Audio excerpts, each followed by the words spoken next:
안녕하세요. 자, 오늘은 역대하 28장 16절부터 읽을 차례입니다. 역대하 28장은 남왕국 유다의 아하스 왕 이야기죠. 아하스 왕이 하나님을 버리고 이제 우상을 섬기는데, 심지어는 자기 아들을 바칠 정도로 자기 아들을 불태워 죽여서 우상을 숭배할 정도로 아주 심각한 우상 숭배자였죠. 그래서 하나님이 그를 치시는데, 북왕국 이스라엘을 이용하시고 북왕국과 북쪽의 아람이 연합을 해서 남왕국 유다를 쳐들어오게 합니다. 그래서 이제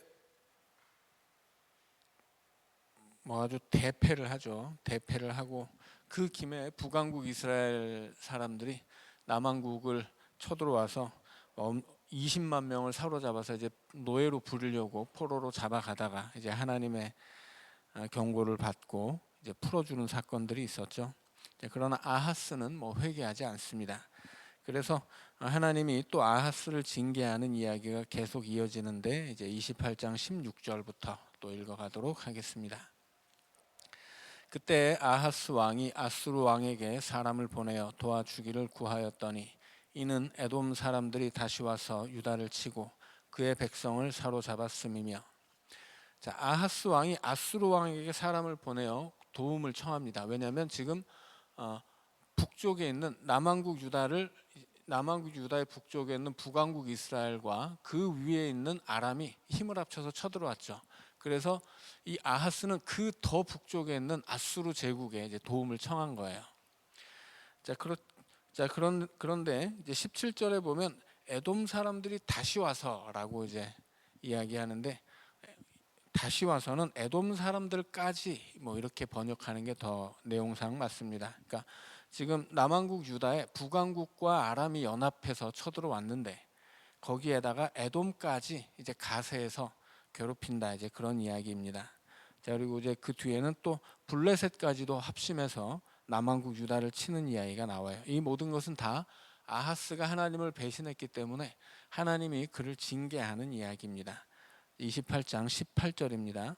블레셋 사람들도 유다의 평지와 남방 성읍들을 침노하여 베세메스와 아얄론과 그데롯과 소고 및 그 주변 마을들과 딥나 및 그 주변 마을들과 김소 및 그 주변 마을들을 점령하고 거기에 살았으니, 이는 이스라엘 왕 아하스가 유다에서 망령되이 행하여 여호와께 크게 범죄하였으므로 여호와께서 유다를 낮추심이라.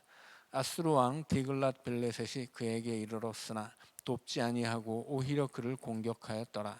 아하스가 여호와의 전과 왕궁과 백성들의 집에서 재물을 가져다가 아수르 왕에게 주었으나 그에게 유익이 없었더라. 자, 아하스는 북쪽의 북왕국 이스라엘과 아람 나라의 연합군에 대항하기 위해서 아수르의 도움을 청했어요. 그러나 아수르의 도움을 청하는 그 와중에 막 에돔 사람들에게도 공격을 받고 블레셋에게도 공격을 받습니다. 심지어 아수르의 군대가 내려오긴 했는데 도와주기는커녕 오히려 남왕국 유다를 침략하고 오히려 이 공격을 받게 되죠. 이 모든 것들이 이스라엘 왕 아하스가 유다에서 망령되이 행하여 여호와께 범죄했기 때문이다, 이제 그렇게 이야기하고 있습니다. 자, 그런데 19절에서 남왕국 유다의 왕을 이스라엘 왕이라고 이야기해요. 이것은 여기서의 이스라엘은 남북을 통틀어서 이스라엘 민족 전체를 말하는 것입니다. 그래서 지금 실상 남왕국과 북왕국으로 나뉘어져 있는데, 북왕국은 이미 우상 숭배자들이에요. 그러니까 여기에는 희망이 없습니다. 그러니까 이스라엘의 희망은 이제 남왕국 유다밖에 없는데, 이 이스라엘 전체를 살려나가야 될 남왕국 유다의 왕이 지금 우상 숭배를 했기 때문에 이 남왕국 유다가 이스라엘 전체를 망치고 있다, 이런 이야기를 이제 기록하고 있는 것입니다. 그래서 온 이스라엘 이야기가 나오는 거예요. 자, 22절입니다. 이 아하스 왕이 곤고할 때 더욱 여호와께 범죄하여 자기를 친 다메섹 신들에게 제사하여 이르되, 아람 왕들의 신들이 그들을 도왔으니 나도 그 신에게 제사하여 나를 돕게 하리라 하였으나, 그 신이 아하스와 온 이스라엘을 망하게 하였더라. 아하스가 하나님의 전의 기구들을 모아 하나님의 전의 기구들을 부수고 또 여호와의 전 문들을 닫고 예루살렘 구성마다 제단을 쌓고 유다 각 성읍에 산당을 세워 다른 신에게 분향하여 그의 조상들의 하나님 여호와를 진노하게 하였더라. 이제 아하스는 이렇게 전쟁을 주변 여러 나라들의 침략을 받으면서 오히려 더 악을 행하죠. 그래서 아람 나라의 왕이 지금 우리를 괴롭게 하니까 내가 그 나라의 신을 섬겨서 이 위기를 타파해야 되겠다, 뭐 이렇게까지 지금 나오죠. 그래서 결국 아하스는 예루살렘 성전을 폐쇄해 버립니다. 그리고 예루살렘 각 구석구석에 제단을 쌓고 우상 숭배를 했다, 그런 이야기입니다. 자, 26절입니다. 아하스의 남은 시종 사적과 모든 행위는 유다와 이스라엘 열왕기에 기록되니라. 아하스가 그의 조상들과 함께 누움에 이스라엘 왕들의 묘실에 들이지 아니하고 예루살렘 성에 장사하였더라. 그의 아들 히스기야가 대신하여 왕이 되니라. 자, 그래서 이제 이스라엘의 엄청나게 악한 왕 아하스의 시대가 저물고 그 다음에는 29장으로 넘어오면 이제 히스기야의 이야기가 나옵니다. 재밌는 것은 열왕기에도 히스기야가 나오고 역대기에도 히스기야가 나와요. 그리고 히스기야 다음에는, 히스기야는 대단히 의로운 왕이었는데 므낫세가 나오고 그 다음에 요시야가 나오죠. 그래서 히스기야, 므낫세, 요시야인데 열왕기와 역대기의 이야기가 여기서 굉장히 이제 다르게 나옵니다. 열왕기에서는 가장 이스라엘 역사에서 다윗 이후로 가장 훌륭했던 왕은 누구냐면 요시야예요. 요시야. 다만 요시야는 애굽의 북진을 막다가 전사하게 되죠. 이제 그래서 요시야의 죽음과 더불어서 이스라엘의 역사는 이제 그냥 끝장나게 되는 거예요. 이제 더 이상 이스라엘의 신앙이라는 것이 설 자리가 없어지게 되고 신앙이 무너진, 이스라엘을 마지막으로 개혁했던 왕이 죽으면서 신앙이 무너지고 이스라엘은 멸망하게 됩니다. 그래서 열왕기가 그리는 다윗 이후 가장 위대했던 왕 요시야이고, 안타깝게 요시야가 하나님의 뜻을 잘 몰라서 아수르에 대적하는 이 애굽을 막다가 이제 전사하게 되는 사건이 기록됩니다. 그런데 역대기로 오면 다윗 이후로 가장 위대한 왕은 요시야가 아니라 히스기야예요.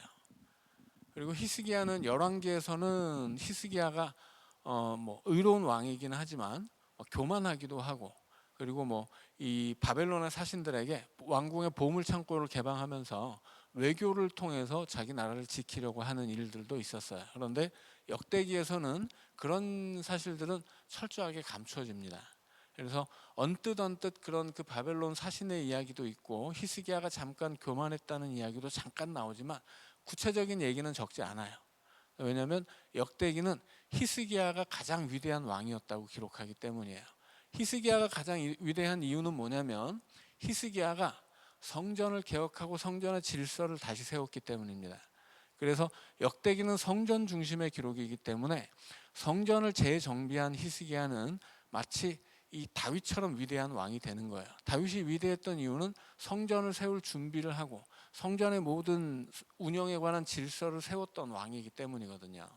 그래서 성전 중심의 역사를 기록하는 역대기에서는 히스기야야말로 다윗 같은 왕이었고, 이 히스기야 전에도 후에도 이 같은 사람은 없었다, 뭐 이런 식으로까지 이야기를 해요. 그런데 그것이 열왕기와는 차이가 있죠. 그 차이는 이 기록의 목적에 있다고 늘 말씀드리죠. 그래서 열왕기라는 책은 이제 신명기 역사이고 역대기는 성전 중심의 역사인데, 신명기 역사는 왜 멸망했느냐, 멸망의 원인을 밝힌다면 역대기의 역사는 성전을 통해서 우리 민족이 희망을 되찾자는 새로운 방식의 역사 기록이었죠. 그래서 그런 역사 기록의 목적에 따라서 가장 위대했던 왕이 누구냐, 여기에 대한 평가도 좀 달라지고 그 왕들에 대한 기록도 이제 가감이 생긴다라고 하는 것입니다.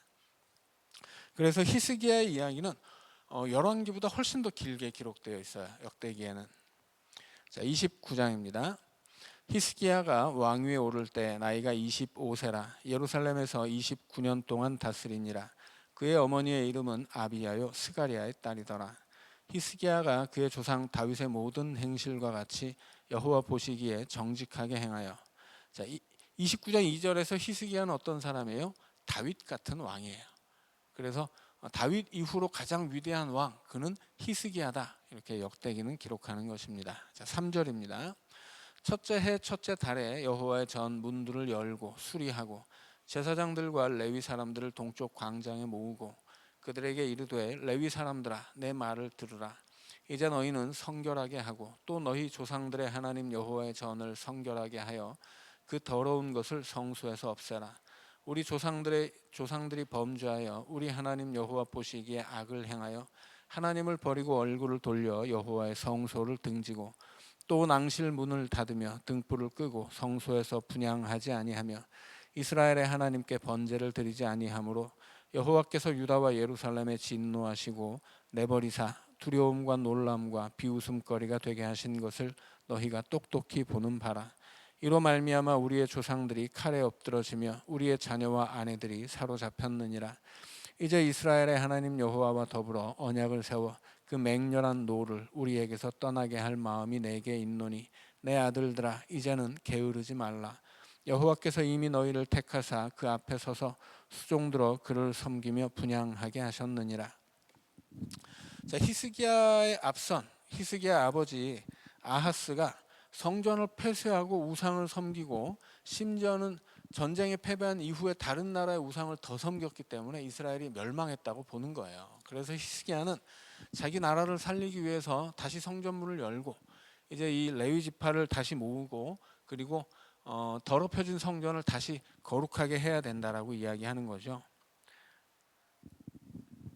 자, 11절에 보면 그런데 이 모아놓은 제사장과 레위인들에게 게으르지 말라 이렇게 이야기해요.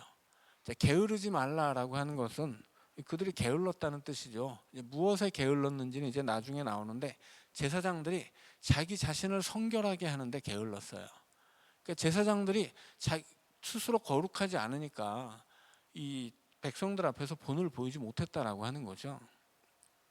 그래서 히스기야는 먼저는 성전을 정화하는데 그동안 닫았던 성전의 문을 다시 열고 그 다음에 거기 쌓여있던 우상을 치우고 그 다음에 레위 지파를 모아서 제사장과 레위인들에게 다시 거룩하고 정결한 모습을 회복하라고 이렇게 명령하는 것입니다. 자, 12절입니다.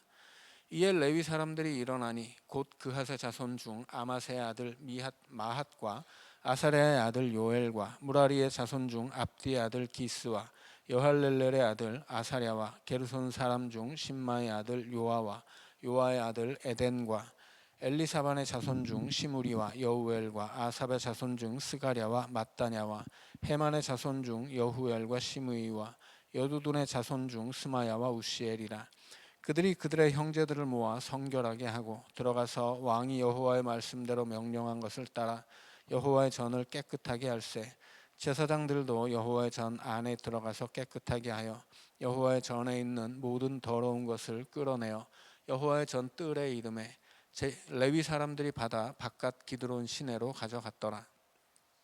이제 성전을 치우기 시작하는데 이미 성전 안에는 그 폐쇄되는 동안에 이 우상의 제단이 쌓여 있었어요. 그래서 이걸 치우는데 제사장들과 다 레위 지파지만 레위 지파 안에서 제사장들과 레위인의 역할이 달라요. 제사장들은 16절에 보면 여호와의 전 안에 들어가죠. 여호와의 전 안이라고 하는 것은 레위인들은 들어가지 못하는 성소예요. 그 성소 안에까지 우상의 제단이 이 기물들이 있었는데 그걸 치우러 들어가지는 못하는 거예요. 레위인들은. 왜냐하면 허락된 공간이 아니기 때문이죠. 그래서 제사장들이 안에 있는 것들을 다 치우고 바깥으로 끄집어내니까 이제 레위인들이 그것을 받아다가 이제 바깥에 기드론 골짜기에다 버린 거죠. 기드론 골짜기는 예루살렘 성전에 있는 성전산이 있고 그 건너편에 감람산이 있어요. 그 감람산에 예수님이 기도하셨던 이제 겟세마네 동산도 있죠. 그 예루살렘 성전산과 감람산 사이의 골짜기가 기드론 골짜기예요. 그 기드론 시내 그 골짜기에 있는 시내에다가 싹 쓰레기를 버렸다. 이제 그런 이야기입니다. 17절입니다.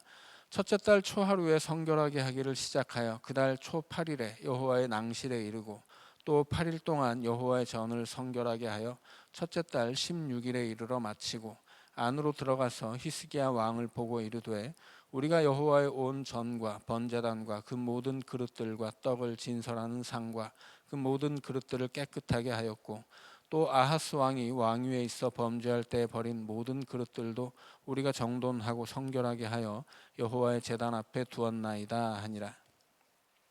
자, 이제 성전 청소가 끝났습니다. 그것을 끝내는데 2주일이 걸렸어요. 자, 그런데 그 성전을 청소하는 달이 언제냐면 이제 첫째 달이에요. 첫째 달에 뭘 해야 되냐면 원래는 유월절을 지켜야 돼요. 그런데 성전을 청소하느라고 유월절을 지키지 못하게 됩니다.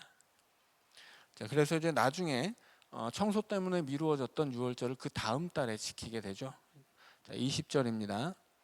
히스기야 왕이 일찍이 일어나 성읍의 귀인들을 모아 여호와의 전에 올라가서 숫송아지 7마리와 순양 7마리와 어린 양 7마리와 순염소 7마리를 끌어다가 나라와 성소와 유다를 위하여 속죄 제물로 삼고 아론의 자손 제사장들을 명령하여 여호와의 제단에 드리게 하니, 제일 먼저 성전을 청소한 다음에 한 건 뭐예요? 속죄 제사를 드린 거예요. 왜냐하면 그들이 하나님을 버리고 죄를 지어왔기 때문에 성전을 깨끗하게 치운 다음에는 속죄 제를 먼저 드렸다는 이야기입니다. 자, 22절입니다. 이에 숫소를 잡음에 제사장들이 그 피를 받아 제단에 뿌리고 또 순양들을 잡음에 그 피를 제단에 뿌리고 또 어린 양들을 잡음에 그 피를 제단에 뿌리고 이에 속죄 제물로 드릴 순염소들을 왕과 회중 앞으로 끌어오매 그들이 그 위에 안수하고 제사장들이 잡아 그 피로 속죄제로 삼아 제단에 드려 온 이스라엘을 위하여 속죄하니 이는 왕이 명령하여 온 이스라엘을 위하여 번제와 속죄제를 드리게 하였음이더라. 왕이 레위 사람들을 여호와의 전에 두어서 다윗과 왕의 선견자 갓과 선지자 나단이 명령한 대로 재금과 비파와 수금을 잡게 하니 이는 여호와께서 그의 선지자들로 이렇게 명령하셨습니다. 레위 사람은 다윗의 악기를 잡고 제사장은 나팔을 잡고 섬에 히스기야가 명령하여 번제를 제단에 드릴새 번제 드리기를 시작하는 동시에 여호와의 시로 노래하고 나팔을 불며 이스라엘 왕 다윗의 악기를 울리고 온 회중이 경배하며 노래하는 자들은 노래하고 나팔 부는 자들은 나팔을 불어 번제를 마치기까지 이르니라. 자, 지금 25절부터 28절까지 나오는 것이 그 시대 제사를 드리던 모습이에요. 그 시대 제사는 오늘 우리의 예배죠. 자, 기본적으로 제사는 이제 제물을 잡아드리는 번제죠. 자, 번제라고 하는 것은 히브리어로 올라라고 한다고 한번 설명을 드린 적이 있어요. 올라라는 히브리 말은 우리 말의 올라와 똑같습니다. 올라간다는 뜻이에요. 그래서 이 예루살렘이 해발 780m에 있거든요. 엄청나게 높은 산이죠. 산 꼭대기에 성전이 있어요. 사람들은 이 성전에 예배드리기 위해서 성전으로 올라가야 됩니다. 그러나 여기보다 더 높은 산도 있어요. 헤브론은 900m가 넘어요. 930m예요. 근데 헤브론은 이제 아브라함이 살았던 동네죠. 헤브론에서 예루살렘으로 내려갈 때에도 예루살렘에 올라간다 이렇게 이야기합니다. 왜 그렇게 얘기해요? 여기 성전이 있고 성전에 하나님이 계시기 때문이에요. 우리나라 사람들도 서울에 올라간다고 말하죠. 왜 서울에 올라간다고 말하냐면 옛날에 한양에 왕이 살았기 때문이에요. 왕은 우리나라의 가장 높으신 분이기 때문에 어디에 사는 사람들이건 왕에게는 올라가는 거예요. 그래서 우리는 우리나라에서도 서울로 올라간다고 말을 하는 것처럼 예루살렘에서도 이스라엘 사람들도 성전에 하나님이 계시기 때문에 이 지리적인 높고 낮음에 상관없이 누구든 성전에는 올라가는 거예요. 자, 그런데 성전에 올라가는 사람은 가서 예배를 드릴 때 번제물을 올려드리죠. 그럼 제단 위에 제물을 올려드려요. 제물을 태우면 그 태운 연기는 하나님께 올라갑니다. 근데 그 제물은 뭐예요? 예배를 드리는 그 예배자를 대신하는 거죠. 그래서 하나님을 예배하는 사람들은 계속 올라가는 거예요. 성전을 향해 올라가고 제단 위에 올려지고 그리고 연기가 되어서 하나님께 올라가는 거예요. 그래서 예배는 올라가는 것이고 신앙의 생활은 그렇게 하나님을 향해 끊임없이 올라가는 거예요. 자, 하나님은 어떻게 하세요? 하나님은 반대예요. 하나님은 내려오시죠. 하늘에서 이 땅으로 내려오시는 분이 하나님이고 우리는 하나님을 향해 올라가는 거예요. 그렇게 하늘에서 내려오시는 하나님과 하나님을 향해 올라가는 우리가 만나는 곳이 어디예요? 예배의 장소였던 성전입니다. 자, 그래서 성전에서 중요한 것이 제단과 언약궤 뚜껑인 속죄소라고 말씀을 드렸죠. 이제 정사각형이 원래 모세에게 하나님이 명령하셨던 처음 세워졌던 성막은 정사각형 두 개를 붙인 것과 똑같다고 말씀을 드렸어요. 여기에는 뭐가 있어요? 성소와 지성소가 있고 지성소 중간에 언약궤가 있어요. 그래서 성막에 정사각형 하나의 중심에는 뭐가 있냐면 언약궤가 있어서 그 언약궤 뚜껑이 속죄소이고 거기는 하나님이 임재하시는 장소예요. 앞에 있는 성전 뜰에는 제단이 있는데 이 제단의 정중앙, 이 앞에 정사각형의 정중앙에 제단이 있어요. 그래서 이 제단은 하나님께 제물을 올려드리는 장소이고 이 예배자들을 대신하는 제물이 태워져서 하나님께 연기로 드려지는 장소가 제단이죠. 그래서 정사각형 두 개가 붙은 구조의 성막에서 제일 중요한 것은 지성소 안에 있는 언약궤 뚜껑 속죄소 그리고 하나님 앞에 제물을 드리는 제단, 이 두 개였다고 말씀을 드렸죠. 그래서 성막이라고 하는 것은 그렇게 하나님이 우리에게 내려와 임재하시는 장소, 우리가 하나님을 향해 올라가는 장소. 그래서 하나님이 내려오시고 우리는 올라가면서 그 만남의 장소가 바로 성막이었고, 그래서 이 하나님을 만나는 예배의 자리로 이스라엘 사람들은 다 올라간다고 이제 말을 했던 것입니다. 그리고 이제 이 히스기야가 이 성전을 정비를 해요. 그리고 제일 먼저 이 부정한 것들을 다 치운 다음에 제일 먼저 한 것은 속죄 제사이고, 속죄 제사를 드릴 때 먼저 제물을 잡아서 안수하죠. 안수는 뭐예요? 뒤집어 씌우는 거예요. 전가라고 말씀드렸죠. 내 죄를 뒤집어 씌우고 제물의 온전함을 내가 뒤집어 쓰는 거죠. 그래서 서로가 제물의 의로움이 나에게 전가되고 나의 죄악이 제물에게 전가되는 거예요. 그것이 안수예요. 여기서 안수는 이스라엘의 죄악을 전가시키는 거죠, 제물에게. 그래서 이스라엘을 대표하는 왕이 제물의 머리에 손을 얹고 이제 안수를 합니다. 그리고 이제 그 이스라엘의 죄악을 대신하는 제물을 하나님 앞에 태워서 바치는 거예요. 그때 그 제물을 잡는 것은 누가 해요? 제물을 바치는 예배자가 합니다. 제물을 그래서 이 예배 드리는 사람이 잡아서 그 피를 제사장에게 주어요. 그러면 이제 제사장들이 이 죽은 제물을 넘겨받은 다음에 피는 절반은 제단에 뿌리고 절반은 또 지성소 안으로 들어가서 언약궤 사방 뿔에다 뿌려요. 그리고 이 바쳐진 제물의 껍데기를 제사장들이 다 벗깁니다. 그래서 하나님 앞에 다 태우죠. 그리고 그러면 이제 제사를 드리는 사람은 제물을 가져오고 죽인 다음에 제사장에게 공이 넘어가죠. 그럼 제사장들이 그 제물을 받아서 제사를 드리는 동안에 나머지는 가만히 있냐면 그게 아니에요. 지금 보면 다른 사람들도 하는 일들이 있죠. 일단 대제사장은 제물을 받아서 이제 제단에도 올리고 피를 뿌리기도 하는데 나머지 제사장들은 뭐예요? 나팔을 불어요. 레위인들은 뭐래요? 찬양을 합니다. 시로 찬양하는 사람, 악기를 불어 찬양하는 사람, 그렇게 저마다 이렇게 하나님 앞에 예배를 드리는데 제사를 드린다고 해서 제사장들만 하는 게 아니고 그 옆에서 제사를 맡은 사람은 제물을 바치고 다른 제사장들은 나팔을 불고 레위인들은 다윗이 만들고 정해놓았던 악기를 옆에서 또 연주를 하고 그리고 백성들은 뭐래요? 경배를 해요. 엎드려요. 그게 그 시대 예배였어요. 그래서 오늘 우리의 예배와는 좀 일맥상통한 점도 있고 다른 점도 있죠. 자, 그런데 이스라엘의 예배도 그 모든 회중들이 거기에 참여했어요. 참여하는 방식은 다르죠. 그래서 여기서 그렇게 다시 회복된 성전과 회복된 예배를 우리에게 보여주고 있습니다. 히스기야가 그렇게 성전과 예배를 회복시켰기 때문에 역대기는 가장 위대한 왕으로 히스기야를 꼽는 거예요. 29절입니다. 제사 드리기를 마침에 왕과 그와 함께 있는 자들이 다 엎드려 경배하니라. 히스기야 왕이 귀인들과 더불어 레위 사람을 명령하여 다윗과 선견자 아삽의 시로 여호와를 찬송하게 하매 그들이 즐거움으로 찬송하고 몸을 굽혀 예배하니라.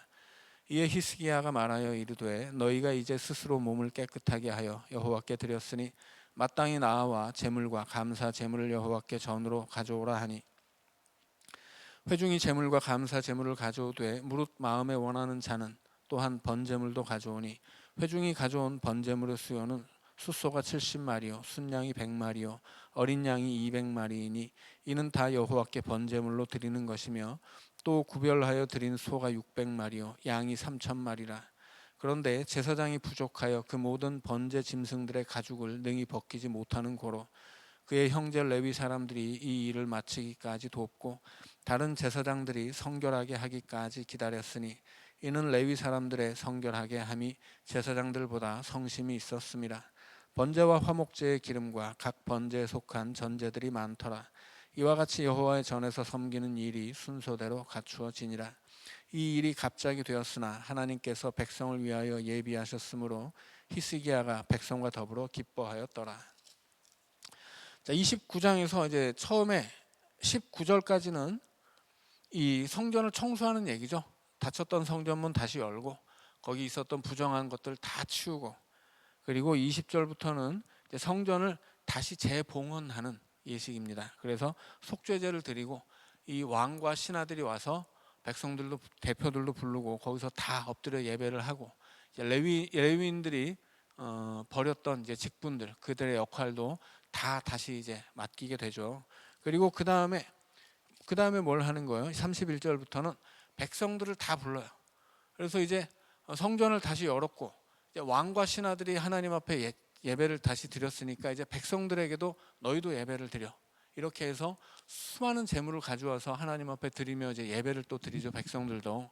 그런데 말씀드렸듯이 제물을 가져오면 잡는 건 예배자들이 하는 건데 이 껍질을 벗기고 태우는 건 제사장들이 해야 돼요. 그런데 제 백성들이 너무 많이 제물을 가져오니까 막 수백 마리 수천 마리가 되니까 어려웠다는 거예요. 근데 어려웠던 이유는 둘이 있는데 하나는 제물이 많았던 것이고 또 하나는 뭐예요? 제사장들이 준비가 안 됐다는 거예요. 그래서 34절에 보면 다른 제사장들이 성결하게 하기까지 기다렸다는 이야기가 있어요. 뭐냐면 제사장들도 이 정결하지 않은 제사장들은 참여하지 못해요. 그러니까 아까 말씀드렸듯이 제사장들이 자기를 거룩하고 성결하게 하는데 게을렀다는 거예요. 그래서 오히려 레위인들은 훨씬 더 자기를 성결하게 하는데 힘썼던 반면에 제사장들은 너무 안일했다고 하는 거죠. 그래서 재물도 많았지만 정결한 제사장이 부족했기 때문에 레위 지파 사람들이 나서서 제사장의 역할을 대신합니다. 그리고 그 재물을 잡는 일들이 이제 정결했던 사람들이 정결례를 거쳐서 복귀하기까지 좀 시간이 걸렸다고 하는 거죠. 그래서 제사장들은 오히려 좀 게으르고 그들을 받쳐주는 레위인들이 오히려 더 열심히 있었다, 그런 이야기를 합니다. 이것은 이 역대기를 기록하고 그 역대기를 읽었던 시대를 반영하고 있는 이야기예요. 그러니까 에스라, 느헤미야 이런 책들을 읽어보면 레위 지파보다도 제사장들이 더 타락해 있거든요. 그리고 그 타락한 제사장들을 대신해서 레위 지파가 더 힘을 쓰는 일들도 있고, 그리고 말라기 같은 경우에도 성전에서 11조 곡간을 털어먹은 놈들이 누구냐면 제사장들이에요. 그러니까 이 제사장들의 타락이 극심했던 시대 상황을 반영하고 있다라고 이해하시면 되겠습니다. 자, 이제 30장에서는 이제 다시 문을 연 성전에서 이제 제사도 드리고, 그 다음에 이제 30장으로 넘어가면 이제 지키지 않았던 절기를 지키는 이야기가 나옵니다. 우리 3분 쉬었다가 30장 읽어가도록 하겠습니다.